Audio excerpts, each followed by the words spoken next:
السلام عليكم. ma qiyaasi kartaa in maalin maalmaha ka mid ah aad aado supermarket ka tagto laakiin aad ogaato in cunto aad caadaysatay ay noqotay mid aad qaali u ah ama xataa ay adag tahay in la helo? qaxwaha aad subax kasto cabto, shukulaatada aad jeceshahay, mooska, bariiska, qamadiga. maxaa dhacaya? sababtu waxay qayb weyn ka tahay isbedelka cimilada. kulaylka si kordhaya, abaaraha, roobabka aan la saadaali karin, fatahaadaha iyo cudurrada dhirta ayaa si isu soo taraysa u saameynayaan beeraha iyo wax soo saarka cuntada. laakiin hal arrin muhiim ah ayaan marka hore caddeynaya. ma aha in cuntooyinkan dhammaantood ay beri ama dhowaan dunida ka dhabar go'ayaan. waxaa cilmi baaristu ka digaysaa ayaa ah in wax soo saarkooda uu noqon karo mid aad u adag, qaali ah, ama meelaha qaar aan ku habboonayn sidii hore. haddaba aan eegno 7 cunto oo mustaqbalka khatar weyn wajahaya. 1. qaxwaha, kafey. aan ku bilowno cabitaanka ay malaayiin qof subaxdood ku bilaabaan. qaxwaha, gaar ahaan nooca carabiga, ayaa u baahan cimilo gaar ah oo aan aad u kululayn.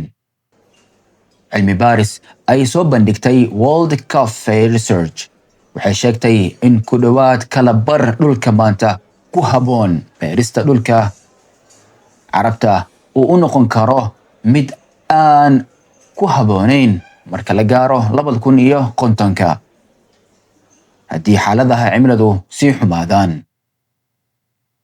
kulaylka badan iyo abaartu waxay dhaawacayaan geedka qaxwaha, gaar ahaan meelaha kulul oo qalalan.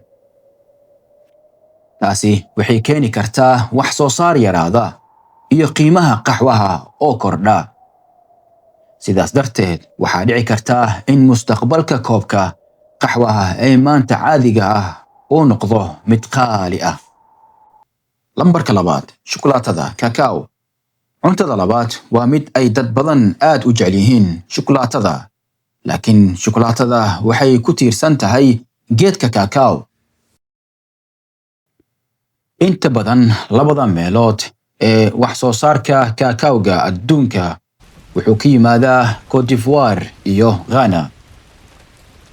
dhibaatadu waxay tahay in goboladaas ay wajahaan kuleyl, isbedel roobeed iyo cudurro saameeya dalagga.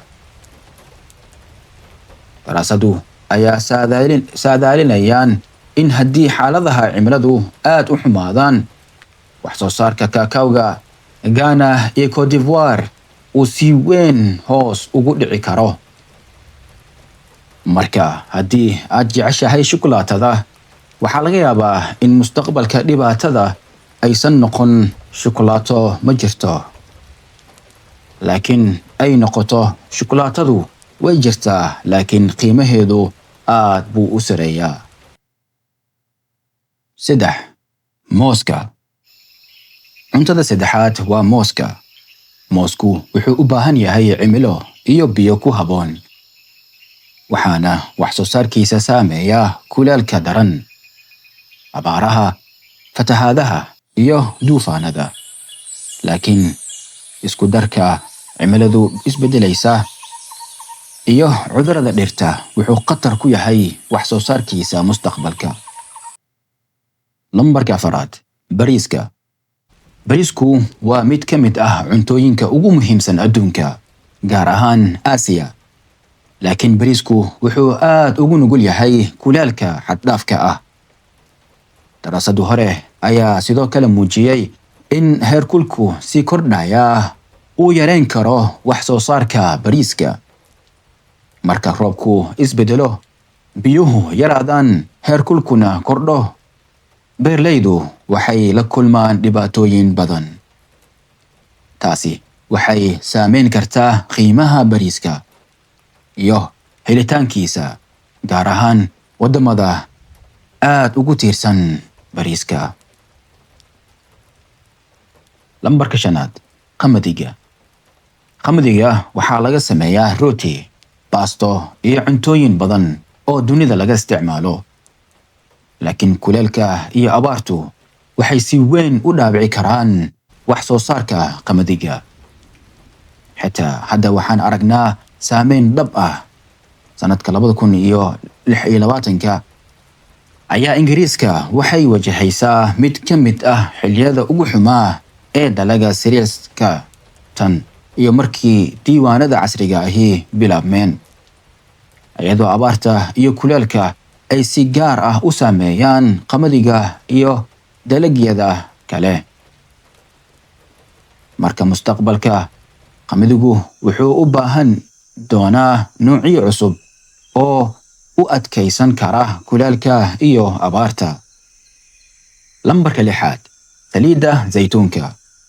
dad badan waxay u haystaan in geedka zaytuunku yahay geed aad u adkaysi badan, laakiin isbeddelka cimilada ayaa xaaladda beddelaya. kuleel aad u daran, abaar dheer iyo dababka kaymaha ayaa saameynaya dalagyada zaytuunka. taasi waxay inay tusaysaa in xataa cunto aad mooday inay mar walba jiri doonto ay saameyn karto cimiladu. lambarka 7, kalluunka. halkan dhibaatadu waxay ka dhacaysaa badda. marka badduhu si kululaadaan, xayawaanka badda iyo kalluunka waxay beddeli karaan meelaha ay ku nool yihiin. qaar waxay u guuraan meelo qabow, halka qaar kalena ay la kulmaan xaalado aan ku habboonayn noloshooda. sidaas darteed, mustaqbalka waxaa laga yaabaa in qaar ka mid ah noocyada kalluunka ay noqdaan kuwa yaraada ama laga helo meelo ka duwan kuwii hore. haddaba, marka aad dib u eegno qaxwaha, shukulaato, moos, bariis, qamadi, saliid zaytuun iyo kalluunka, midkoodna lama oran karo dhab ahaan wuu dhabar go'ayaa, sababtoo ah saynisku sidaas si guud uma xaqiijinayo. laakiin waxaa muuqata waa in isbeddelka cimiladu ee cuntadeenna ka dhigi karo mid adag in la soo saaro, qaali noqota ama meelaha qaar yaraata.